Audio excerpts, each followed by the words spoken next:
قال اللہ تبارک و تعالی فی کتابہ المجید والفرقان الحمید اعوذ باللہ من الشیطان الرجیم بسم اللہ الرحمن الرحیم ومن یبتغ غیر الاسلام دینا فلن یقبل منہ۔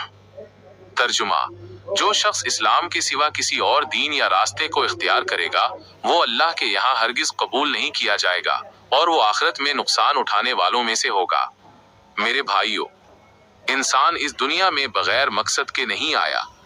اللہ تعالی نے انسان کو عقل عطا فرمائی ہے اور عقل یہ تقاضا کرتی ہے کہ کوئی بھی کام مقصد کے بغیر نہیں ہوتا۔ جب ہم بازار بھی کسی مقصد سے جاتے ہیں تو یہ پوری زندگی کیسے بے مقصد ہو سکتی ہے؟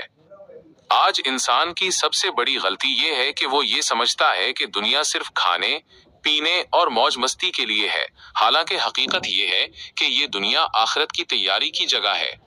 انسان کو اللہ تعالی نے جس مقصد کے لیے دنیا میں بھیجا ہے اسے چاہیے کہ وہ اسی مقصد کو پورا کرے۔ ہر انسان کا ایک نظریہ حیات ہوتا ہے، چاہے وہ مانے یا نہ مانے۔ بغیر عقیدے کے انسان زندگی کا سفر طے نہیں کر سکتا۔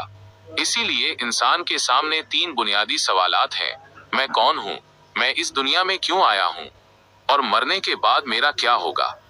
اور اسی حقیقت کو فارسی شاعر نے بہت خوبصورت انداز میں بیان کیا ہے۔ فَسَوْفَ تُرِي إِذَا انْكَشَفَ الْغُبَارُ أَفْرَسٌ تَحْتَ رِجْلِكَ أَمْ حِمَارٌ۔ ترجمہ: ان قریب جب حقیقت کا پردہ ہٹ جائے گا تو معلوم ہو جائے گا کہ تم جس سواری پر سوار تھے وہ گھوڑا تھا یا گدھا، یعنی تم صحیح راستے پر تھے یا غلط راستے پر سٹرپ۔ دل میں لگنے والی آخری بات: سمجھدار وہ نہیں جو دنیا میں سب کچھ بنا لے، بلکہ سمجھدار وہ ہے جو دنیا سے جاتے وقت اللہ کو راضی کر کے جائے۔ دنیا چند دن کی ہے، اصل اور ہمیشہ رہنے والی زندگی مرنے کے بعد شروع ہونے والی ہے۔